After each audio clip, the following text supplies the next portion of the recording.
ਬਰਤਾਨੀਆ ਵਿੱਚ ਭਾਰਤ ਦੇ ਵਿਦੇਸ਼ ਮੰਤਰੀ ਨੂੰ ਸਿੱਖਾਂ ਦੇ ਭਾਰੀ ਵਿਰੋਧ ਦਾ ਸਾਹਮਣਾ ਕਰਨਾ ਪਿਆ।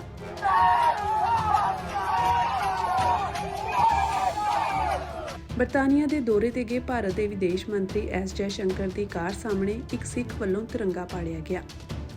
ਇਹ ਘਟਨਾ ਉਦੋਂ ਵਾਪਰੀ ਜਦੋਂ ਜੈਸ਼ੰਕਰ ਚੈਟਹੈਮ ਹਾਊਸ ਸੰਸਥਾ ਦੇ ਇੱਕ ਸਮਾਗਮ ਵਿੱਚ ਸ਼ਮੂਲੀਅਤ ਕਰਕੇ ਵਾਪਸ ਜਾ ਰਹੇ ਸਨ।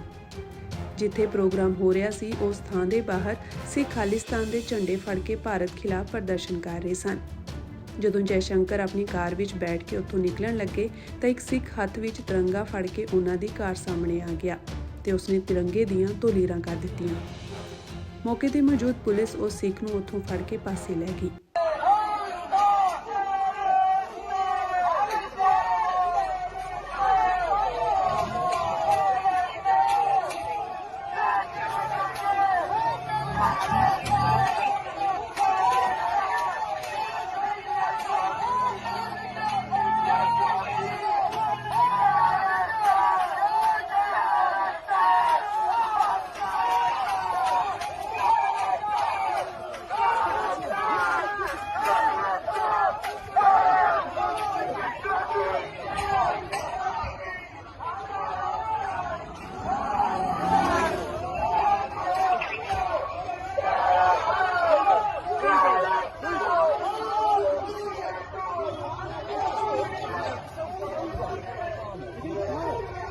You're going to get yourself hurt.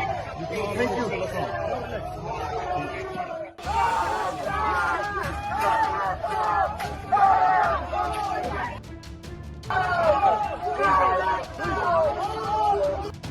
ਬਰਤਾਨੀਆ ਵਿੱਚ ਭਾਰਤ ਦੇ ਵਿਦੇਸ਼ ਮੰਤਰੀ ਨੂੰ ਸਿੱਖਾਂ ਦੇ ਭਾਰੀ ਵਿਰੋਧ ਦਾ ਸਾਹਮਣਾ ਕਰਨਾ ਪਿਆ।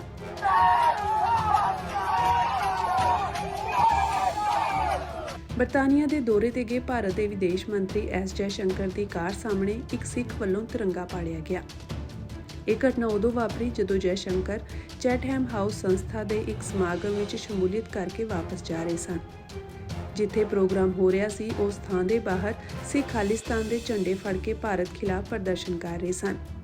ਜਦੋਂ ਜੈਸ਼ੰਕਰ ਆਪਣੀ ਕਾਰ ਵਿੱਚ ਬੈਠ ਕੇ ਉੱਥੋਂ ਨਿਕਲਣ ਲੱਗੇ ਤਾਂ ਇੱਕ ਸਿੱਖ ਹੱਥ ਵਿੱਚ ਤਿਰੰਗਾ ਫੜ ਕੇ ਉਹਨਾਂ ਦੀ ਕਾਰ ਸਾਹਮਣੇ ਆ ਗਿਆ ਤੇ ਉਸਨੇ ਤਿਰੰਗੇ ਦੀਆਂ ਦੋ ਲੀਰਾਂ ਕਰ ਦਿੱਤੀਆਂ। ਮੌਕੇ ਤੇ ਮੌਜੂਦ ਪੁਲਿਸ ਉਸ ਸਿੱਖ ਨੂੰ ਉੱਥੋਂ ਫੜ ਕੇ ਪਾਸੇ ਲੈ ਗਈ।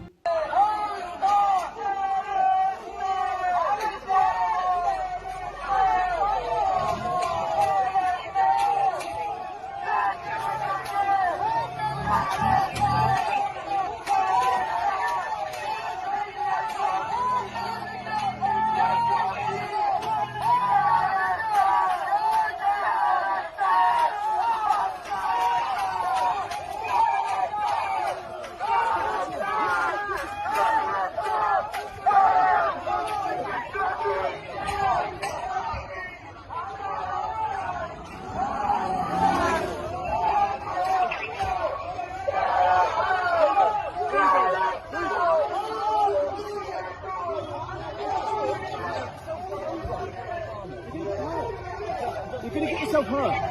Thank you.